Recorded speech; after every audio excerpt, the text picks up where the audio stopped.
Hello student, हे आपलं 6वं lecture आहे आणि याच्यामध्ये आपण नेक्स्ट प्लांट डिसीज बघणार आहोत. आणि आजचा डिसीज आहे आपला red rot of sugarcane. Sugarcane it is an cash crop, नगदी पीक आहे. म्हणजे त्याच्यावर पडणारा डिसीज हा सिरियस पण असेल and it gives the economic loss of that farmer. जे काही इकॉनॉमिक स्टेटस असेल त्या फार्मरचं ते काय केलं जाईल, खालावलं जाईल अशा नगदी पिकांवर जर हा आजार पडणार असेल तर. This disease is most serious and destructive in India. It is common occurrence in all those countries where sugarcane is grown on large scale. ज्या ठिकाणी शुगरकेनचं प्रोडक्शन किंवा त्याची लागवड जास्त प्रमाणावर होत असेल अशा ठिकाणी हा डिसीज आपल्याला जास्त प्रमाणात पाहायला मिळतो.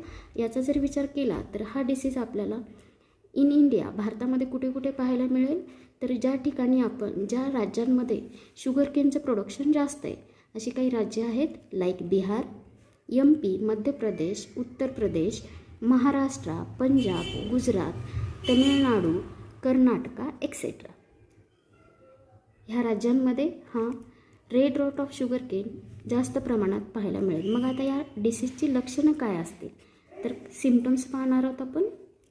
The symptoms seen on a leaf surface, that is the discoloration of young leaves takes place and droop down. म्हणजे पहिलं सिम्पटम्स आपल्याला कुठं पाहायला मिळेल तर त्याच्या पानांवरती पाहायला मिळेल की पानांचा जो ग्रीन कलर आहे, बेसिक ग्रीन कलर जो असेल तो काय होईल, जायला सुरुवात होईल किंवा तिथं येलो कलरचे पॅचेस पडायला सुरुवात होतील आणि पानं स्लाइटली झुकल्यासारखे दिसतील, ड्रूप डाऊन होतील, स्लाइटली.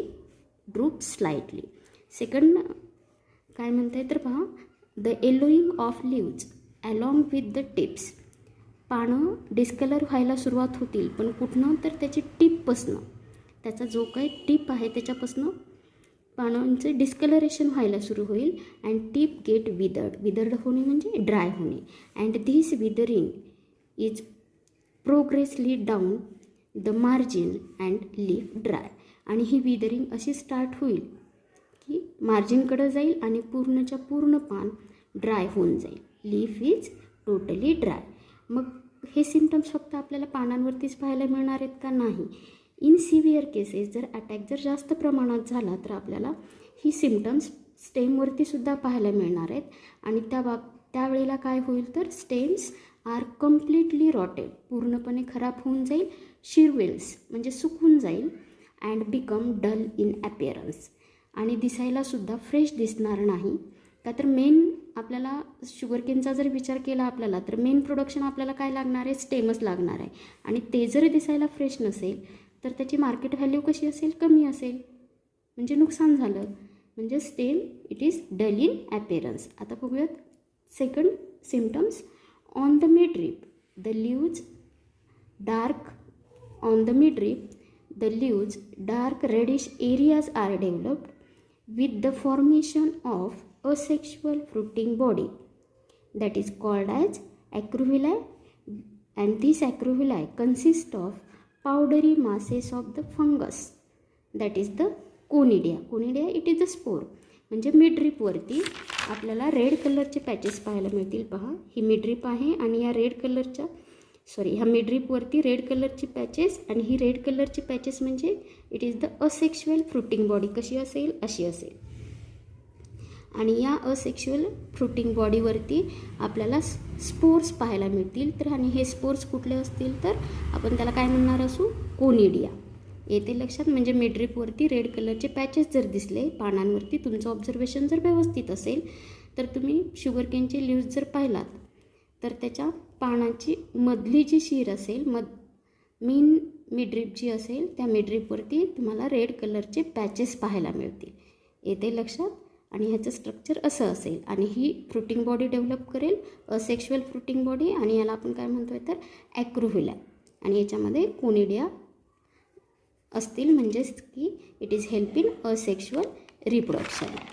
आता नेक्स्ट फंक्शन बघूयात. आता या ॲक्रोव्हिलामध्ये कशी दिसतील. These acrovilli appear as a dark spot structure. कसं दिसतंय, तुम्ही पाहिलेला असेल किंवा आता डायग्राममध्ये दाखवले. रेड कलरचे मोठे मोठे पॅच दिसतील आणि हे पॅचेस कुठं पाहायला मिळतील आपल्याला? On internode. जिथे इंटरनोड असेल तिथं इंटरनोडसोबत जिथं नोड असतील नियर द नोड अशा ठिकाणी पाहायला मिळेल. येते लक्षात? नेक्स्ट पॉईंट पाहूयात आपण. On splitting the cane it gives the alcoholic smell. ज्या वेळेला आपण केन अगदी सेंटरमधून स्प्लिट करू किंवा कुठून जरी स्प्लिट केला तर त्याच्यामध्ये स्मेल कसा येणार आहे? अल्कोहोलिक स्मेल, असा विशिष्ट असा वास येतो. कशामुळं?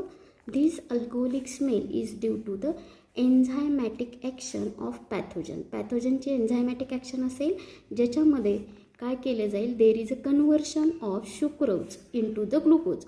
सुक्रोजचं कन्व्हर्शन कशामध्ये होणार आहे? ग्लुकोजमध्ये होणार आहेच. त्यासोबत ग्लुकोजच्या फॉर्मेशनसोबत अल्कोहोलसुद्धा प्रेझेंट असणार आहे. म्हणून ज्या वेळेला आपण असा इन्फेक्टेड ऊस स्प्लिट करू किंवा तोडू मध्यभागातून, at that time it gives the alcoholic smell.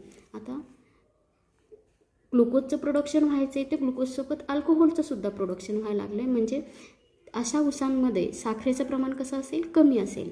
Therefore hence there is a reduction in a sugar. such type of the cane there is a reduction in a sugar level. These are the symptoms of the red rot of sugar cane. काय काय सांगितलेत आपल्याला symptoms कुठं पाहायला मिळतील? तर symptoms आपल्याला पानांवरती पण पाहायला मिळणार आहेत आणि सिव्हिअर केसेसमध्ये आपल्याला स्टेमवरती सुद्धा सिम्टम्स पाहायला मिळणार आहेत. सुरुवातीला पानं काय होतील? तर डिस्कलरेशन ऑफ द लीव्ज.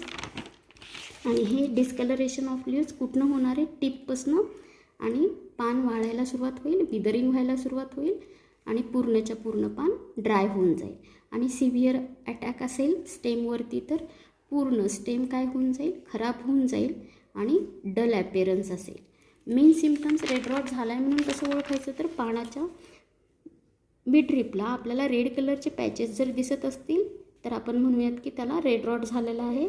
आणि हे रेड कलरचे पॅचेस म्हणजे काय असणार आहेत? तर ॲक्रोव्हिलाय असणार आहेत आणि ह्या ॲक्रोव्हिलायमध्ये कोनिडे असणार आहेत. These are the symptoms. आता आपण नेक्स्ट पॉईंट बघणार आहोत, कॉजल ऑर्गॅनिझम. तर हा डिसीज कोण कॉज करतो? The red rot of sugarcane is caused by Colletotrichum falcatum. त्या पॅथोजनचं नाव आहे किंवा कॉजल ऑर्गॅनिझम आहे कोलेट्रॅकम फॅकल्टम.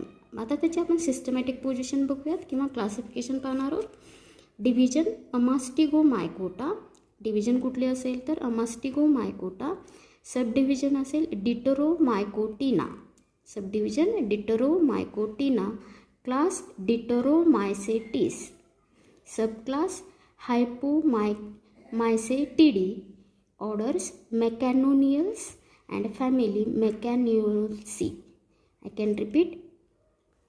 Division Amastigomycota, subdivision Deuteromycotina, class Deuteromycetes, subclass Hypomycetidae, orders Megalonials and family Megaloniaceae. This is the systematic position of this pathogen, that is the Coletrachum facultum. And in next lecture we see the structure of the mycelium along with the disease cycle as well as the control measure. Thank you.